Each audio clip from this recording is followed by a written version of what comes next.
Hollywood silver cinema presenting colours of evil red. इस कहानी की शुरुआत में हम एक मोनिका नाम की लड़की को देखते हैं जो एक बार में अपने दोस्तों के साथ पार्टी कर रही होती है, जहां उसकी मुलाकात उस बार के ओनर से होती है। अब थोड़ी देर तक उन दोनों में बातचीत होती है, जिसके नेक्स्ट सीन में हम उन दोनों को इंटीमेट होते हुए देखते हैं। और अब एक बार फिर से यहाँ से सीन चेंज होता है और हमको एक क्राइम सीन को दिखाया जाता है, जहाँ पुलिस को बीच पर एक लड़की की लाश मिलती है। यहीं पर हम ब्लिस्की नाम के एक डिटेक्टिव को भी देखते हैं जो इस केस को इन्वेस्टिगेट करने आया होता है।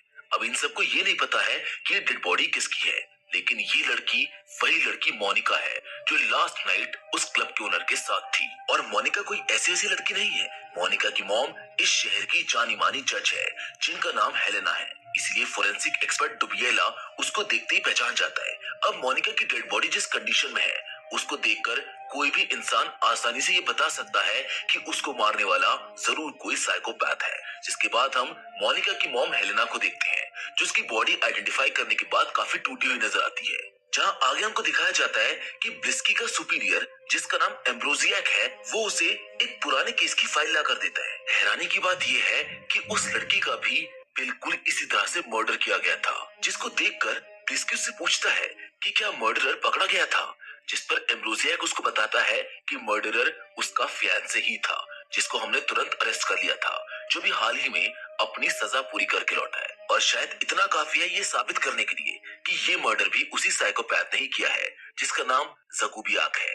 इसीलिए अब ब्लिस्की बिल्कुल भी देरी ना करते हुए जकूबियाक को अरेस्ट करने के लिए निकल जाता है। ब्लिस्की जकूबियाक के घर पहुंच जाता है, जहां पर उसको कन्फ्रंट करने के बाद ब्लिस्की को ये पता चलता है कि जकूबियाक ने जिसके मर्डर केस में इतने साल सजा काटी है वो मर्डर एक्चुअली में उसने किया ही नहीं था। जकूबियाक उनको बताता है कि मैं तो उससे प्यार करता था, जिस मर्डर की तुम बात कर रहे हो मुझे उसके बारे में कुछ भी नहीं पता।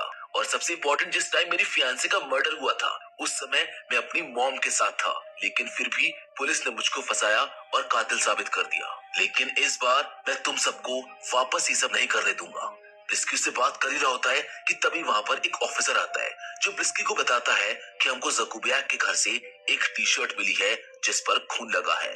अब ये सुनकर जकूबियाक अपना आपा खो देता है और वहाँ से भागने लगता है, पर उसकी इस कोशिश को ब्लिस्की और दूसरे पुलिस वाले नाकाम कर देते हैं। ब्लिस्की जकूबियाक को अरेस्ट कर लेता है और जो टी शर्ट पुलिस को जकूबियाक के घर से मिली होती है उस पर लगा खून भी मोनिका के खून से मैच हो जाता है, जिस वजह से एक बार फिर से जकूबियाक पुलिस के हत्थे चढ़ जाता है। लेकिन जकूबियाक अभी भी बार बार यही बोल रहा होता है कि उसको फंसाया जा रहा है और इस बार वो पुलिस को अपने साथ ऐसा नहीं करने देगा। इसीलिए जकूबियाक ब्लिस्की के ऑफिस से कूदकर अपनी जान दे देता है। अब ब्लिस्की को ये सब देखकर हैरानी होती है और जकूबियाक की बातों पर यकीन भी। वो सोचता है कि शायद जकूबियाक सही बोल रहा था कि उसने मोनिका का खून नहीं किया है, मतलब असली खूनी अभी भी इनकी गिरफ्त से दूर है। लेकिन एम्ब्रोजियक उसको बोलता है कि तुम ज्यादा सोच रही हो, जकूबियाक के घर से हमें सबूत मिला है और हो सकता है कि शायद वो इस बार जेल जाने से डर गया हो, इसलिए उसने वहाँ से कूदकर अपनी जान दे दी। लेकिन ब्लिस्की अभी भी जकूबियाक को कातिल मानने को तैयार ही नहीं था। वो इस केस से जुड़ी हर चीज को दोबारा इन्वेस्टिगेट करना शुरू करता है, जहाँ पर वो एक प्रोफेसर से पूछता है कि क्या कोई साइकोपैथ सुसाइड भी कर सकता है, जिस पर वो प्रोफेसर उसको बताते हैं कि ये बहुत रेयर चांसेस में होता है। कोई ऐसा आदमी जिसको दूसरों को मारने में मजा आता है वो अपनी जान कभी नहीं देता। मतलब साफ था कि जकूबियाक कातिल नहीं हो सकता है। जिसके बाद ब्लिस्की इन्वेस्टिगेट करता हुआ उस पहली वाली लड़की जिसका नाम जेनेटा था उसके घर पर भी जाता है, जबकि उधर हेलेना भी अपनी बेटी की मौत से काफी दुखी होती है, इसलिए अब वो भी खुद की जान देने की कोशिश करती है, लेकिन उसका हस्बैंड रोमन उसकी जान बचा लेता है। उधर ब्लिस्की भी कुछ पूछताछ करने के लिए हेलेना से मिलने आता है, जहाँ वो उससे किसी शिपयार्ड क्लब के बारे में पूछता है। हेलेना उसको बताती है कि मोनिका यहाँ पर काम करती थी, जिसको सुनकर रोमन थोड़ा सा अनकंफर्टेबल हो जाता है। अब इधर ही हेलेना ब्लिस्की से पूछती है कि मोनिका हमेशा अपने हाथ में अपनी ग्रैंड मॉम की एक रूबी की रिंग पहना करती थी, क्या वो रिंग उसके बिलोंगिंग्स में थी? जिस पर ब्लिस्की उसको बोल देता है कि मैं आपको चेक करके बता दूंगा। ये रिंग यहाँ तो इतना इम्पोर्टेंट साउंड नहीं कर रही है, लेकिन ये रिंग इस कहानी की मेन कड़ी साबित होने वाली है।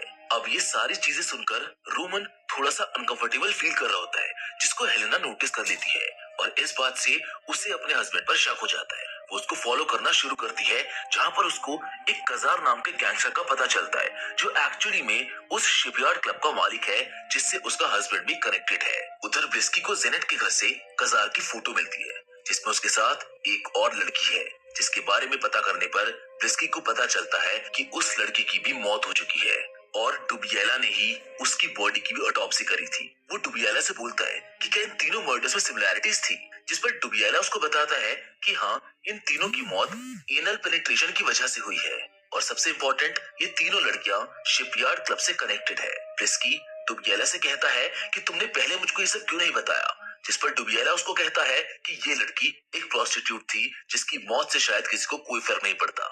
जहाँ आगे अब हमको एक फ्लैशबैक दिखाया जाता है, जिसमें हम मोनिका को कजार के साथ देखते हैं। दरअसल कजार एक गैंगस्टर है और जिस क्लब के बारे में ब्लिस्की ने जिक्र किया था, वो क्लब यानी कि शिपयार्ड क्लब ट्रक पेडलर्स का अड्डा है और इस क्लब का मालिक, जो कि मोनिका का बॉयफ्रेंड है, और मोनिका दोनों ट्रक सप्लायर्स हैं। इसी क्लब में मोनिका और कजार की मुलाकात होती है। कजार मोनिका को देखते ही पसंद करने लगता है, इसलिए उसका बॉयफ्रेंड अब मोनिका को कजार के साथ रिलेशन बनाने के लिए फोर्स करने लगता है। मोनिका भले ही कैसी भी लड़की क्यों ना हो और चाहे वो कितनी भी मॉडर्न क्यों ना बन जाए, लेकिन वो किसी के साथ सिर्फ इसलिए इंटीमेट नहीं हो सकती थी क्योंकि वो उसको पसंद करता है। मतलब मोनिका के लिए इंटीमेसी की शुरुआत प्यार या फिर अट्रैक्शन से होती थी, जबकि कजार तो मोनिका के डैड की उम्र का था, इसलिए उसके साथ इंटीमेट होना या रहना ये तो मोनिका के लिए नामुमकिन था। हो सकता है कि शायद दूसरी लड़कियों के लिए ये सब बहुत आसान हो, लेकिन मोनिका उन लड़कियों में से नहीं थी। इसलिए कहानी में आगे सेक्सुअली असॉल्ट होने के बाद वो कजार के कंप्लेन करने के लिए पुलिस स्टेशन चली जाती है, जहाँ वो मर्डर और अपने रेप के बारे में उनको बताती है। लेकिन उसकी बदकिस्मती ये होती है कि जिस पुलिस ऑफिसर को ये सब बता रही होती है, वो भी कजार का ही आदमी होता है और इससे पहले मोनिका कुछ समझ पाती, वो ऑफिसर कजार को सब कुछ बता देता है। अब एक बार फिर से कजार मोनिका को सेक्सुअली असॉल्ट करता है, जिसके बाद हमको प्रेजेंट में ब्लिस्की और एम्ब्रोजियाक को दिखाया जाता है, जो ब्लिस्की के ऊपर इस केस को बंद करने का दबाव डाल रहा होता है। इसका मतलब शायद साफ है कि एम्ब्रोजियाक भी शायद कजार को ही बचाने की कोशिश कर रहा है, लेकिन फिर भी ब्लिस्की अपने लेवल पर इस केस को इन्वेस्टिगेट करता रहता है। उसका मानना है कि अभी भी कोई सिरफिरा है जो लड़कियों को मार रहा है। इस केस की छानबीन करते हुए इनको ये भी पता चल जाता है कि सिर्फ ये 3 लड़कियां ही नहीं, बल्कि ऐसी काफी सारी लड़कियां हैं जिनका सेम इसी स्टाइल में मर्डर किया गया है, जिनमें मोस्टली प्रोस्टिट्यूट्स थी जो उसे शिपयार्ड क्लब से कनेक्टेड थी। उधर हेलेना भी शिपयार्ड क्लब में अपनी बेटी की मौत की छानबीन करने के लिए पहुंच जाती है, जहाँ से उसको पता तो कुछ नहीं चलता, लेकिन कजार के आदमी उसके पीछे पड़ जाते हैं, जिनसे बचते हुए वो एक्सीडेंट कर देती है। उधर ब्लिस्की छानबीन करते हुए मोनिका के उस क्लब वाले बॉयफ्रेंड तक पहुंच जाता है, जो कजार से छुप रहा होता है। ब्लिस्की उससे पूछता है कि तुम कजार से छुप क्यों रहे हो, जिस पर वो उसको बताता है कि कजार बहुत डेंजरस है, वो मुझको मार देगा। लेकिन ब्लिस्की उससे कहता है कि तुम हमारे विटनेस बन जाओ और हम तुम्हें प्रोटेक्ट करेंगे। लेकिन इससे पहले ब्लिस्की उससे कुछ और पूछ पाता, स्पाइडर, जो कि वही पुलिस वाला है जिसने मोनिका की खबर कजार को दी थी, वो आता है और मोनिका के बॉयफ्रेंड को शूट करके मार डालता है। ये सब देखकर ब्लिस्की उससे पूछता है कि तुमने ऐसा क्यों किया, ये हमारी आखिरी उम्मीद थी कजार तक पहुंचने की। लेकिन स्पाइडर बिना कुछ बोले ही वहां से चुपचाप चला जाता है, जिसके अगले सीन में हम हेलेना को अपने हस्बैंड रोमन को कन्फ्रंट करते हुए देखते हैं। उससे पूछती है कि तुम कब से कजार के लिए काम कर रही हो, जिस पर रोमन हेलेना को बताता है कि मैं अपनी मर्जी से कजार के लिए काम नहीं कर रहा था, मेरी मजबूरी थी क्योंकि मैं मोनिका को उससे बचा रहा था। वो बताता है कि मोनिका के मरने से ठीक 1 हफ्ते पहले कजार ने मुझसे कांटेक्ट किया था, जहाँ पर उसके पास मोनिका के कुछ न्यूड फोटोज थी। मुझे उन फोटोज के बदले उसके लिए कुछ काम करने थे। मैंने उसके लिए बहुत सारी शेल कंपनीज बनाई, जिनसे वो अपनी ब्लैक मनी को व्हाइट में कन्वर्ट करता था। मेरे पास एक पेन ड्राइव है जिसमें उसकी सारी कंपनीज की डिटेल है, इन्हें तुम ब्लिस्की को दे देना, शायद हमारे इस कदम से मोनिका की कुछ मदद हो जाए। अब इतना काफी था ब्लिस्की के लिए कजार को गुनहगार साबित करने के लिए, इसलिए वो इन सबूतों को आधार बनाकर उसको गिरफ्तार करने के लिए चला जाता है। ब्लिस्की उसको गिरफ्तार कर भी लेता है, लेकिन उसको अभी भी कोई ऐसा ठोस सबूत नहीं मिलता जिससे वो ये साबित कर पाए कि उसने ही मोनिका का खून किया है। ब्लिस्की और उसकी टीम कजार के हर अड्डे की छानबीन करते हैं, लेकिन उनको कोई भी सबूत नहीं मिलता। लेकिन तभी ब्लिस्की को याद आता है कि जब वो पहली बार कजार से मिला था तो उसने उसके हाथ पर एक ब्रेसलेट को नोटिस किया था। वो तुरंत कजार की बिलोंगिंग्स में से उस ब्रेसलेट को निकालता है और उसे फोरेंसिक के लिए भेज देता है, जिसके रिजल्ट्स सच में चौंकाने वाले होते हैं। वो ब्रेसलेट उन लड़कियों के होठों से बना हुआ था जिन सबको कजार ने मारा था। लेकिन अभी भी उस ब्रेसलेट में मोनिका के बायोलॉजिकल एविडेंस नहीं मिले थे। मतलब अभी भी ये क्लियर नहीं हुआ था कि कजार ने मोनिका को मारा है।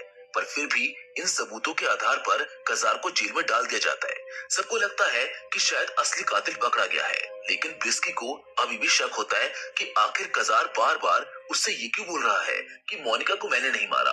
पर खैर, शायद हेलेना भी अब ये मान गई थी कि कजार ही मोनिका का कातिल है, इसलिए वो भी इन सबसे ब्रेक लेने के लिए छुट्टी मनाने के लिए चली जाती है। अच्छा, मोनिका की मॉम हेलेना का फोरेंसिक ऑफिसर डुबियाला के साथ अफेयर होता है, जिसके बारे में मोनिका और डुबियाला के बेटे मारियो को भी मालूम होता है। और हेलेना उसी के साथ वेकेशन पर आई होती है, जहाँ पर इनको मारियो मिल जाता है। मारियो और उसके डैड के रिलेशन बहुत अच्छे नहीं होते, लेकिन फिर भी उसके डैड उसके साथ अपने रिलेशन को सुधारने की काफी कोशिश करते हैं। इसी सीन में उनकी बातचीत के दौरान मारियो कहता है कि डैड, मुझको यकीन है क्योंकि अब तक आपने हेलेना आंटी को सब कुछ बता दिया होगा। अब ये सुनकर हेलेना और डुबियाला दोनों काफी हैरान हो जाते हैं, लेकिन यहाँ पर एक बात तो क्लियर है कि कुछ तो है जो शायद डुबियाला हेलेन से छुपा रहा है। इसलिए चुपचाप हेलेन यहाँ की छानबीन करना चालू कर देती है, जहाँ पर उसे मोनिका की वही रूबी वाली रिंग मिलती है जिसके बारे में उसने ब्लिस्की से पूछा था।